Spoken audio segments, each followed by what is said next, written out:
Welcome to bLU Talks.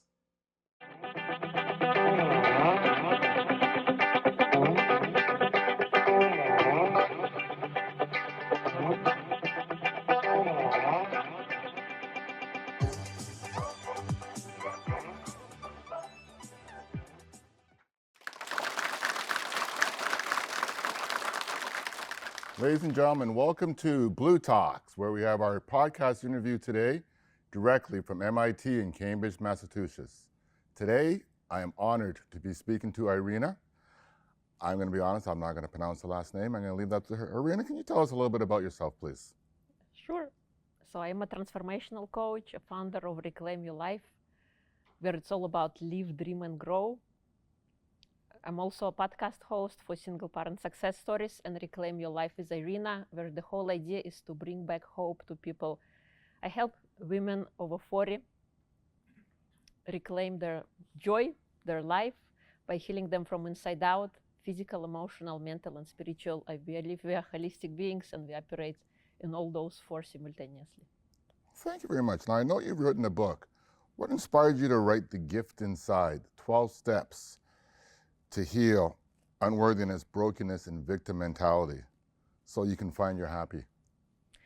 Because I decided that life is too short to go on living unhappy and spend your time on misery and conceit. I felt I wanted a roadmap like that when I started, but it wasn't there. So I decided to create it by combining physical, emotional, mental, and spiritual states of being and practicing habits that allow us to thrive.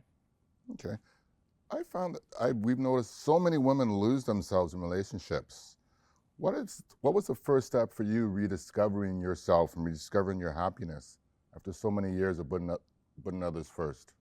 So for me, the first step was simple walking.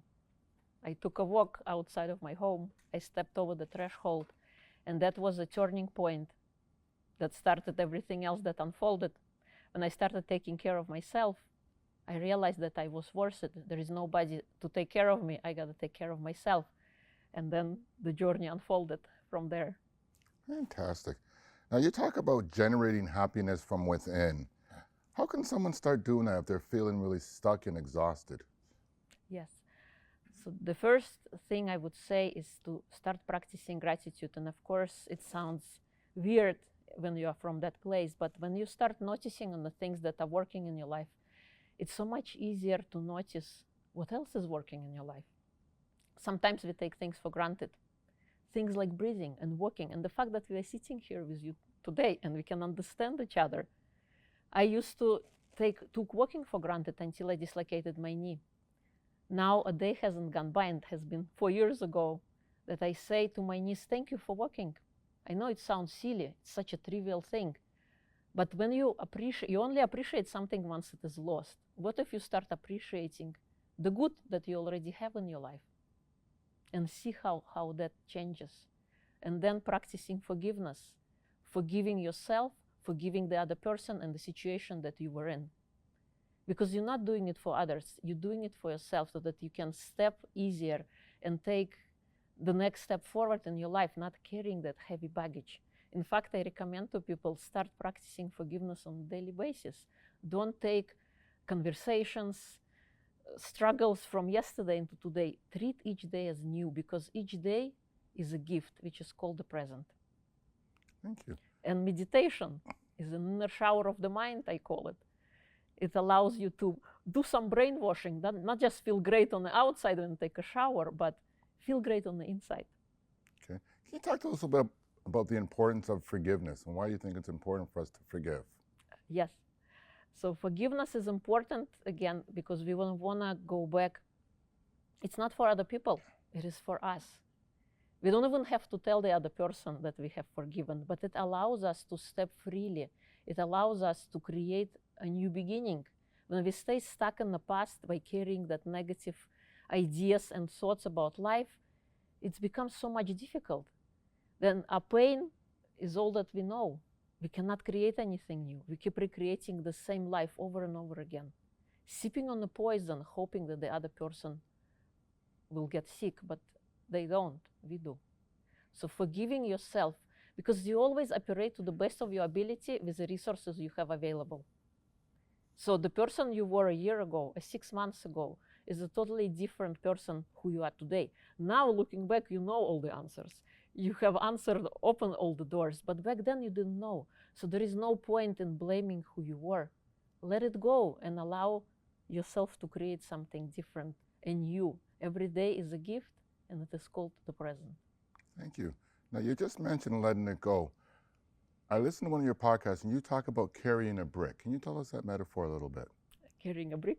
Yeah, how carrying a brick is heavy if you hold it for too long. Yeah, so I'll give you one example. A college professor made an experiment. Let's say, you were holding a brick for 2 seconds. You probably don't feel anything in your body. Everything is fine. But then what if somebody asks you to hold that brick for 2 hours? You suddenly might notice some tension happening in your body. But what if you were asked to hold that brick for a whole day? How would you feel in the end of the day? Probably not so great. You probably wouldn't be able to move. Well, that's what happens with our pain, our trauma that we hold on to. Imagine, because in the days of saber-tooth tiger, we have this nice response, flight or flight response. There is a gazelle grazing somewhere on the grass, and all of a sudden saber-tooth tiger comes and, puts her in danger, so she runs away. And 2 minutes later, you notice she's grazing like nothing happened. So that response is great, and it's great when you are, let's say, on a busy road and the car comes, you gotta step away so you don't get hit. But what happens, what changed as a society, as we evolved, we carried that pain, and what meant to last, because negative emotions are not bad. They're just alarm mechanisms that allow us to point in the right direction, and if we don't feel something good in our body, we must change and shift that direction. So what happens right now is we're carrying on that pain for many years to come. We don't just immediately get back like gazelle went back 20 minutes later and she's all good. We keep on carrying it, our pain and our wounds, like a prime possession. We live with it with our life. This becomes who we are. It becomes a personality. But what are we creating then in our life? We're creating a life of misery. Wondering, why is our life so broken? Well, no wonder, because you're carrying something that happened 20 years ago and it's still present for you today. Like I mentioned in my talk, there is no past, there is no future. Everything is happening right here, right now, and our body gets to re-experience all those emotions all over again. Fantastic. Thanks for sharing that with us. Now, in your talk, you talked about self-awareness and why that's the first place we need to start. Can you tell us a little bit more about that, please? The importance of self-awareness? Yes. So sometimes we can live life and not even notice where our life is going, in which direction it's flowing. We're kind of like a ship that flows in the river without having any rudder or any direction. So when you don't have, sometimes we have problems we are not aware of. We may be like, we want to lose weight, but we keep eating junk food because that's what we do, it's normal. And then we start wondering, like, why things are not working?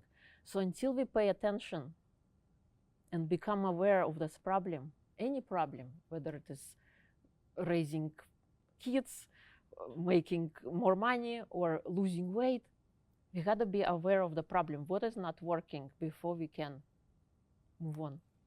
Thank you very much. Now, if someone was listening today, what is the one message you would want them to hear loud and clear about why it's important to take care of yourself first? Because you cannot be anything to others until you are somebody to yourself. So self-care, self-love is important.